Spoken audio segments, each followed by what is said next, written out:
एक परिंदा जो इलेक्ट्रिसिटी की हैवी वोल्टेज तकरीबन 16,000 वोल्ट की तार पर महफूज तरीके से बैठ सकता है। क्या आप जानते हैं कि ऐसा क्यों है? बशर्त ये कि उसे करीब वाली वायर को छूना नहीं होता। या इलेक्ट्रिक करंट ह्यूमन बॉडी में किस तरह बहता है यानी फ्लो करता है? या इलेक्ट्रिक करंट हमें शॉक क्यों देता है, हमारी बॉडी को नुकसान क्यों पहुंचाता है और इलेक्ट्रिसिटी की रफ्तार कितनी है? इस तरह के इलेक्ट्रिक करंट के बारे में अमेजिंग फैक्ट जानने के लिए इस वीडियो को लास्ट तक देखिएगा।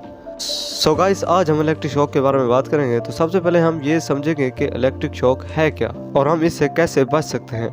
तो इसके लिए हम एक एग्जांपल लेते हैं। सोचो कि एक बंदा है अली नाम का और वो किसी काम के लिए एक स्विच बोर्ड के पास जाता है और उसे पीछे से आवाज आती है, ओए करंट लगेगा, ओए करंट लगेगा। अबे करंट है साले, मत छू भाई मत छू। एग्जैक्टली। तो चलो सबसे पहले समझते हैं कि ये करंट है क्या। देखो, इस दुनिया में जितनी भी चीजें हैं वो बनी है एटम से और एटम में होते हैं इलेक्ट्रॉन्स और जब ये इलेक्ट्रॉन्स मूव करते हैं तो उन्हें कहते हैं हम करंट। क्यों? है ना सिंपल। लेकिन ये इलेक्ट्रॉन मूव करेंगे तो करेंगे कैसे? तो चलो इसके लिए एक और एग्जांपल लेते हैं। मानो कि एक सरफेस पर पानी मौजूद है और वो पानी वैसे का वैसा ही रहेगा। मैं क्या करता हूँ, मैं अब इस सरफेस की एक साइड को थोड़ा सा लिफ्ट कर देता हूँ। अब पानी क्या करेगा, अब पानी फ्लो करना स्टार्ट कर देगा। तो जिस तरह मुझे पानी को फ्लो करवाने के लिए एक हाइट डिफरेंस की जरूरत पड़ी, ठीक उसी तरह मुझे करंट को फ्लो कराने के लिए एक डिफरेंस की जरूरत पड़ेगी। तो ये डिफरेंस कहलाता है पोटेंशियल डिफरेंस या वोल्टेज।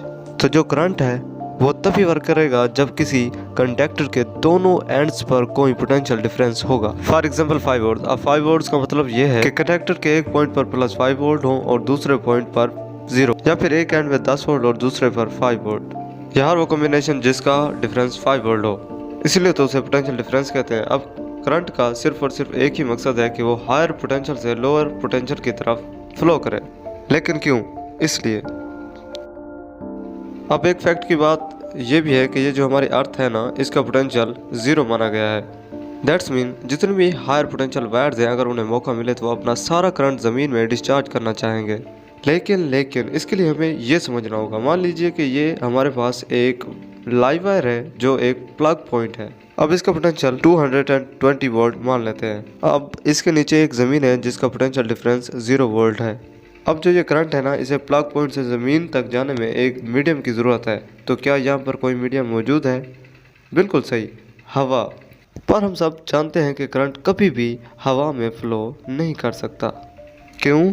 क्योंकि इसका रेजिस्टेंस बहुत ज़्यादा होता है। तो अब अगर हम कोई ऐसी चीज़ लें जिसका रेजिस्टेंस बहुत कम हो तो यहाँ से करंट अर्थ तक पहुँच सकता है। तो आखिर वो लोअर रेजिस्टेंट मटेरियल है क्या?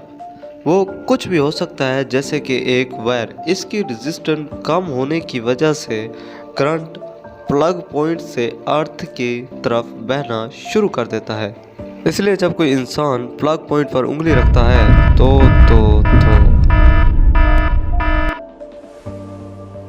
तो जब कोई इंसान किसी प्लग पॉइंट को टच करता है तो वो प्लग पॉइंट और उस अर्थ के दरमियान कंडक्टिंग पैथ बन जाता है, जिसकी वजह से वो करंट उस जिस्म में से बहना शुरू कर देता है और इसी वजह से आपको करंट लगता है। अब बात आती है कि इससे बचे तो बचे कैसे। सबसे पहले तो आपको चाहिए कि आप इस प्लग पॉइंट और ज़मीन के दरमियान रेजिस्टेंस को बढ़ा दें। मतलब ये कि आप इस पॉइंट को टच ही ना करें। लेकिन अगर आप चाहते हैं कि आप बिजली के साथ उंगली भी करें और आपको करंट भी ना लगे तो प्लास्टिक या रबड़ की चप्पल पहने या फिर मैट पर खड़े रहें, क्योंकि रबड़ एक इंसुलेटर है और इसकी रेजिस्टेंस बहुत ज़्यादा है। इससे ये होगा कि करंट आपके पैरों तक तो बहता हुआ पहुंच जाएगा लेकिन अर्थ पर नहीं जा पाएगा।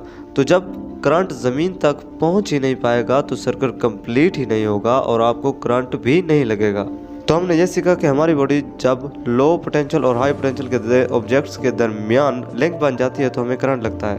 इन short, we are working as a bridge और करंट हमारी बॉडी से पास हो जाता है।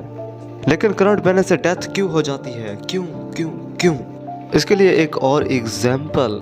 ये जो करंट है ना, ये 66,96,000 माइल्स फी घंटा यानी 1,50,000 किलोमीटर फी घंटा की रफ्तार से बह सकता है। इसे मज़ीद सिंबल करते हैं, ये 1,67,500 किलोमीटर पर मिनट, या और भी इसे सिंपल करते हैं, ये 2,791 किलोमीटर फी सेकंड की स्पीड से करंट गुजरता है। तो सोचिए कि जब एक रॉकेट जिसकी स्पीड 2,791 किलोमीटर फी सेकंड है, जब वो आपसे टकराएगा तो आपका क्या होगा। तो मिलता है किसी नेक्स्ट इंटरेस्टिंग वीडियो पर, तब तक के लिए अपना ख्याल रखिएगा। अल्लाह हाफिज़। और हाँ, दुआओं में याद रखिएगा। हैप्पी